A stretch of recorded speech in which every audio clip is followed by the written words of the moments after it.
8 years prior, within this solitary stronghold, 2 brethren were reared under the vigilant guidance of Sir Ector. One brother, ardent in his quest to ascend to the annals of knighthood, the youngest, his destiny yet unfixed, as of this instant at least. Yet though his fate remains in the shadowed veil of uncertainty, the youngest sibling exhibits remarkable potential as he draws atop his desk while his elder brother sleeps, annoyed by the scratching sounds of his brother's drawing utensil. Do you comprehend the hour? Father shall be incensed should he discover that you're awake. But Kay, revelations I've uncovered are most wondrous. Have you heard of the enigmatic standing stones in Scotland? They bear striking resemblance to the monoliths of Stonehenge. How long have you been engaged in those books? The night's entirety. So, do you truly intend to depart one day? What? No. What brought this on? I would never abandon home. I could never bear to leave you and father alone. Castle Sauvage is my sanctuary. Why do you inquire this? No need for solemnity, brother. 'Tis well to harbor aspirations, but you should know that father will not relinquish you so readily.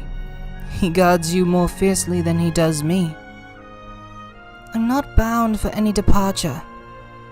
Yet I do wish father could perceive that I am not merely a child. We are children until proven otherwise. Once your training is complete, perchance you shall be allowed to venture forth and see what Gaia has to offer. It would be a noble challenge that even father could not refuse. You should go to him with such a challenge. Why would I ever do such a thing? If aught, you're the one destined to depart. But you shall be a knight one day, will you not? Yes. What of it? A knight's loyalty lies with one of the kingdoms, thus you cannot remain in the castle forever. You are correct.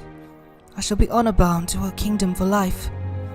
'Tis a bit disheartening, yet I aspire to become the knight that father was. But where will you go when the time comes? Cease this, brother. I'm not departing. Besides, I know not where I would go. But what I do know is that it shall be an adventure.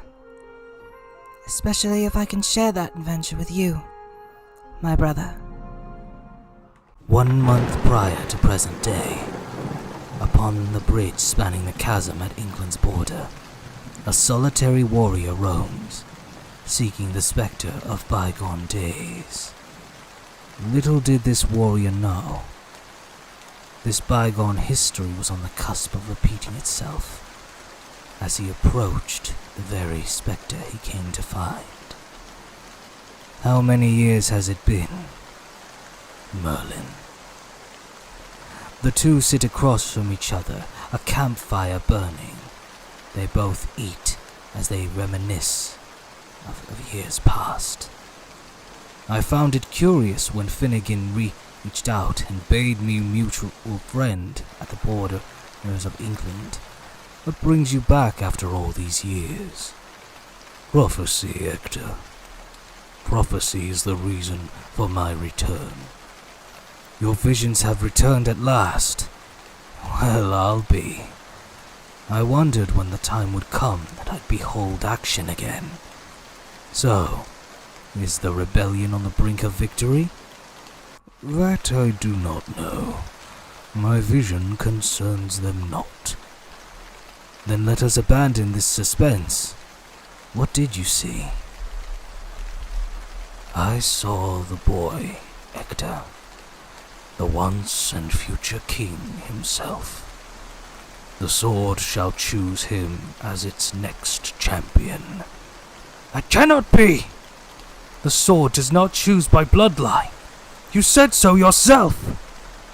Indeed. Yet that does not preclude the possibility of a new chosen one arising from the same lineage. Do you comprehend the lengths to which I have gone to shield him? It is best he focuses on a life beyond the darkness of the past. Knowing you, I'm well aware that you would keep him in Castle Sauvage as long as possible. However, even you know that the confines of Pinepond Forest will not suffice to quench his desires for a life of his own, whether he admits to wanting one or not. Make no mistake, I foresaw his departure from afar, but that does not mean he must be king. I dread to imagine his reaction upon learning that his life has been a falsehood. His life is no falsehood, I assure you. You have been a true father to him, as your eldest has been a true brother. And you know as well as I do that my visions are always absolute and unmovable. Merlin's famed fatalism. Yet another unmovable obstacle. Very well. What do you propose we do? I have discussed it with Finnegan. A tournament is to be held in the London border, where the king shall rise and the sword shall awaken. The sword's barrier shall permit only those who pose no threat to the tournament or its spectators. Only then shall we know when the time is nigh. As the hooded maiden hastens her speed towards Pinepond Forest, she glances behind, beholding the dreaded being that is the Black Knight in the distance, hunting her at the behest of High Chancellor Vortigern on his sorrel steed. The hooded maiden gazed forward, her deliverance near at hand. The forest! With resolve burning in her eyes, the hooded maiden stretched forth towards the forest ahead. Meanwhile, the Black Knight charged relentlessly, his steely gaze fixed upon the maiden, his visage concealed within the unyielding black steel of his helm.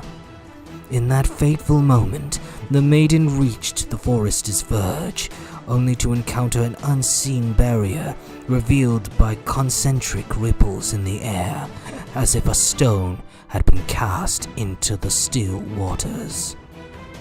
As the hooded maiden crossed the imperceptible threshold, the Black Knight was nearing his prey. Many tales have been spun about Pinepond Forest, but none who entered its haunted depths ever returned.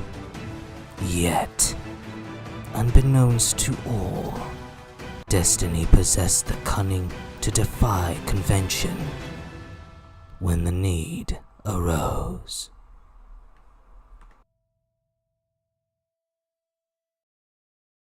At the tournament grounds, Kay prepares for his bout, observing a fierce clash between two knights. One, garbed in armor reminiscent of a serpent, wielding a chain sword with lethal grace. His opponent, adorned in bull-like armor, brandishing a formidable great axe. As the battle concludes, the Serpent Knight emerges victorious, ensnaring the Bull Knight's leg with his chain sword and toppling him to the ground. Sir Severus has fallen! Winner, Sir Pentius! Next bout, Sir Kay versus Sir Ganth! Where are you, brother? Meanwhile, in the heart of Pinepond Forest, Arthur stumbles upon a solitary, serene pond where large stones rise from the shallow waters. Never have I seen such a place. It is tranquil. One glance robs me of the existential dread that road of bodies left me. Where am I? Arthur then spies the largest and tallest of the stones, noticing a protrusion at its summit. Arthur's quest was complete, for he had found his boon. He had found his sword. The old man's words rang true. Perhaps I misjudged him. Still, magic beans I find hard to believe. Now that I ponder it, if this boon was so special in any way, shape or form, Then why would he speak of such a weapon for a child such as myself to claim? Nonetheless, it is of no consequence what I perceive. After a climb atop the stone, Arthur's hands fasten upon the hilt, his grip tightening with a fervent resolve, sinew and bones straining to their utmost. What bears weight is the day my brother claims his destiny. With all his might, Arthur wrenches at the ancient blade, his muscles coiled with effort, the fabled sword unyielding as the very stone that ensnares it refuses to yield. Yet, in a fleeting breath, the weapon trembles, then stirs a sluggish shift as Arthur channels every ounce of his being into this momentous endeavor. Meanwhile, upon the tournament grounds, a wind stirs to life, swirling as if Gaia herself were awakening to herald a change unforeseen. What on Gaia? What strange machination unfolds before us, Merlin? It is done. The sword hath been claimed. With a final heave of strength and will,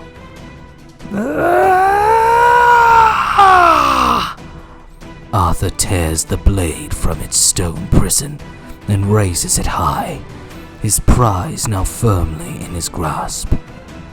But in an instant, a formless column of arcanic force erupts from the cavity the blade had pierced, sending Arthur hurtling from the stone's peak.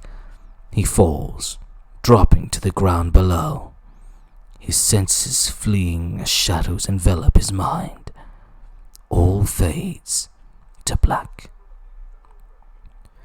Meanwhile, the gathered throng erupts, a maelstrom of voices, their fervor echoing through the grounds like thunder in a distant storm. The next round of this most hallowed tournament is about to commence. On the right of the arena, Sir Ganth of Winchester, known far and wide as the Helmsman. And at the left of the arena, Sir Kay of Forest Sauvage. The two warriors stand as still as statues, both across from one another, the distance between them humming with tension of impending battle. Knights, prepare yourselves! As the two ready themselves, Kay whispers, "Give thine enemy no quarter." On guard! The two knights charge at one another, their swords clashing with each swing, just as each swing of Kay's great sword also clashes with the shield of Sir Ganth. Thou shalt bow to thine victory. Doth should not overestimate thyself. Meanwhile, Sir Ector and Merlin look on at the battle, while Sir Ector still very much worries for Arthur. How much longer more, Merlin? Before the day has reached its end, he shall return. As for what dangers he should face in that forest, even I cannot discern. As Arthur awakes and catches his bearings, he looks around to find himself in none other than a giant cavern, surrounded by rivers of lava, seeing nothing but a stone everywhere he looked. Wait, was I not just... Are you worthy? Huh? What? Who's there? I ask again, are you worthy? Arthur then looks up into a pitch-black tunnel, one that towers above him, only to look even more upward to see a glowing pair of orange, piercing eyes looking straight down at him. no doubt belonging to a creature of gigantic size. Worthy? Worthy of what? You understand not the weight of what you hold, the spark within that eludes you, and yet there is more to you, a mystery that lies hidden within, and I speak not only of your lineage. Lineage? But perhaps that is not my story to tell. Arthur, stricken by terror, could but lift his gaze as the beast's gaze ascended, its head rising with possibly malevolent purpose. You needn't answer. 'Tis merely a formality. My judgment is made. A ponderous breath stirred within the creature, and from its throat came a smoldering glow, molten light illuminating the abyssal passage. Thus it stood revealed, the ancient worm of crimson scale, a creature spoken only in whispered tales of yore, now made manifest before mortal eyes.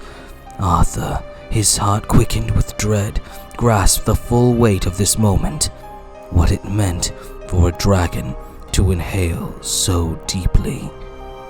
For you are worthy! Then came the beast's release, a torrent of fiery wrath, enfolding Arthur within its searing grasp.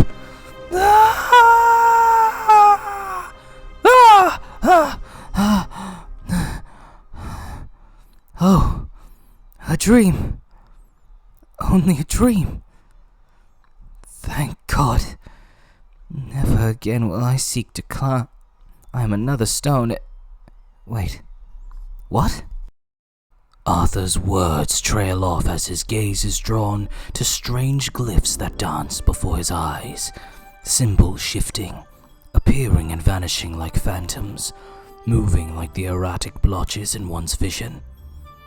What is this sorcery? Arthur's eyes darted wildly, each direction consumed by the incessant flicker of glyphs, materializing and vanishing in tandem, as though reality itself wavered in their presence. In the tempest of symbols, his gaze fell upon his own form, drawn with sudden and undeniable force. What met his eyes was a sight most disquieting, a transformation. His mortal frame, now encased in an armor both slender and imposing, wrought in hues of crimson, sable, and gilded gold.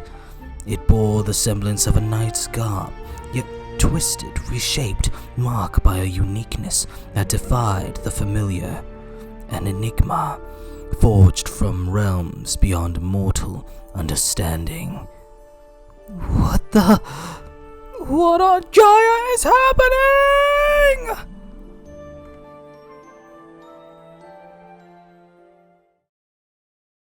I hope you guys enjoyed this video. If you did, be sure to check out our merch store, buy me a coffee page, and Amazon affiliate link linked in the description and pinned comment below, so you can help us expand the channel and give you guys higher quality content.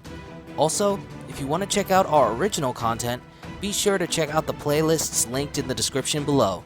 With all that said and done, I'm JT Anime, and I'll check you guys later.